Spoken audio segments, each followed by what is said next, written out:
Snack, could you repeat it? Not everyone is going to be satisfied with this result. You are right, Snack, you are completely right. A huge thanks to my Patreon supporters for making this episode possible.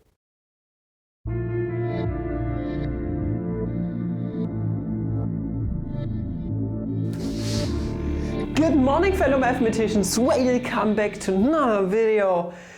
The brand new algebra merge just dropped, and this is by far the most retarded merge I've ever created, but I found it funny for some odd reason, so yeah, here it is. You can buy it if you want, link will be down there in the description. If you don't buy it, I really don't care.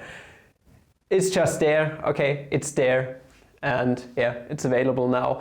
We are going to talk about the imaginary Fibonacci numbers today, the ith Fibonacci number, alright? So we have motivated the half Fibonacci numbers before in a video, has been sponsored by Brin. This video hasn't been sponsored by Brin, just as a little side note. This time not. And today we would like to extend this idea of real extension of the Fibonacci numbers even to, well, imaginary numbers. And the good thing is we can basically make use of the last definition, once again, that we have found out for the x Fibonacci number. We were calling it fib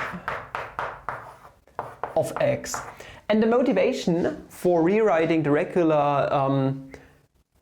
regular expression for the nth Fibonacci number in this form was just that we turn basically -1 to the something power into Euler's formula, e to the I pi, and then just turned it into a cosine and a sine wave, and then we just split it up into real and imaginary parts. The imaginary, the real part is the really important thing here. The real part is the really important thing here. Namely, the real part of this thing was nothing but the golden ratio to the x power minus the cosine of pi times x times the golden ratio to the negative x power. And all of this over square root of 5 it is. And with this definition, we can just find out the ith Fibonacci number. And this result is not going to satisfy everyone here, okay? It's going to be pretty well, if I may say so myself. We're going to plug I into here because this extension actually holds for all complex numbers also. Fib of I is thus, I'm terribly sorry, I just hit snack. I'm so sorry, snack. The Fibonacci number of the ith degree, the ith Fibonacci number, is nothing but the golden ratio to the ith power minus the cosine of pi times I times the golden ratio to the negative ith power over square root of 5. Not pi, 5. Yeah, and thus we're done. I think that's watching it. No, we are going to write it out a tiny little bit more, okay, because yeah, golden ratio can be rewritten basically, and we would like to turn it all into sines and cosines such that you can better extract real and imaginary parts for computational purposes. Alright, so we are just going to rewrite at first the cosine of I times pi. I know it's just a hyperbolic cosine. We all know this, you guys are smart, but I would like to rewrite it for the people who don't know about it.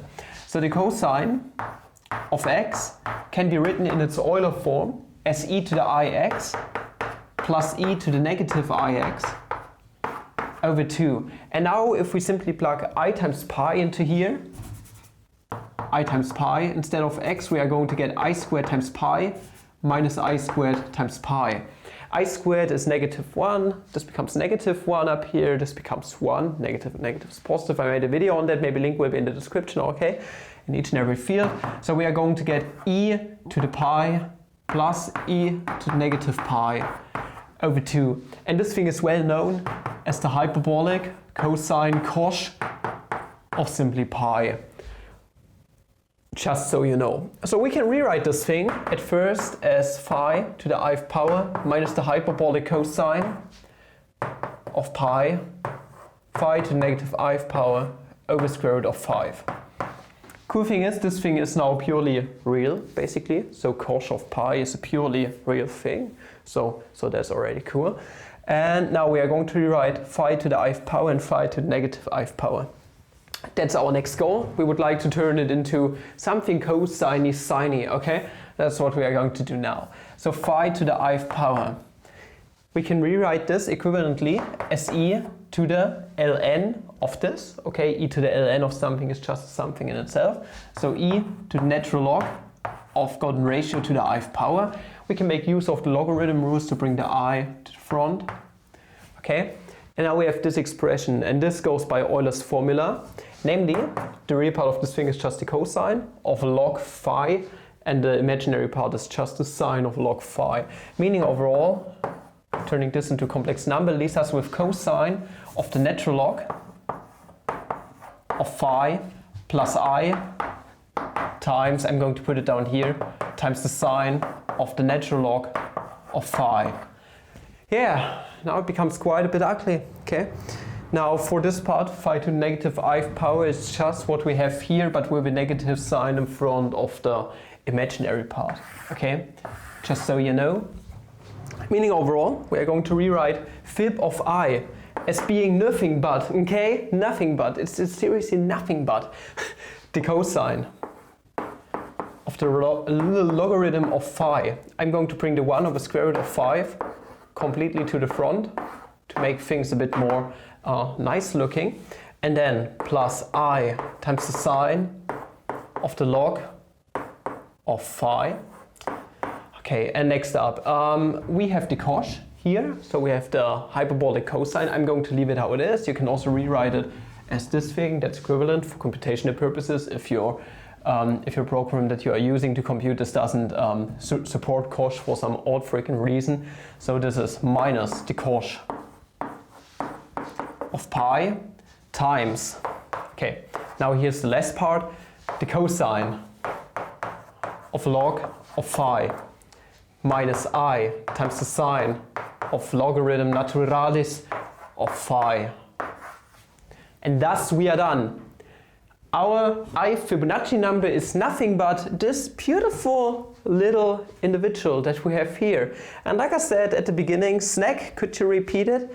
Not everyone is going to be satisfied with this result. You are right, Snack, you are completely right. No one is going to be satisfied with this piece of shit, to be honest. I mean, it looks pretty ugly. I mean, it involves just some weird shit lying around, a lot of cosines and sines, but it is what it is. Alright, so if you want to do computational stuff, you can now separate for the real and imaginary part, and then you are basically done. Thank you guys for watching. If you enjoyed the video, please like, subscribe, recommend, if you like. You can also support the channel on Patreon. You can become a member of the channel. You can buy those t-shirts I created, or we also have neck gaiters as mouth guards at the moment at my shop. So those are also cool. A lot of you people bought them. Good decision, they are really great and they look good. Link will be at top of the description. Also check out my second channel. I'm uploading videos there all the time. Okay, all the time means I have uploaded 4 videos by now on Flammable Maths 2. Blah blah blah, and up until the next video, have Flammable day. If you liked it, then leave some feedback down below. Ciao.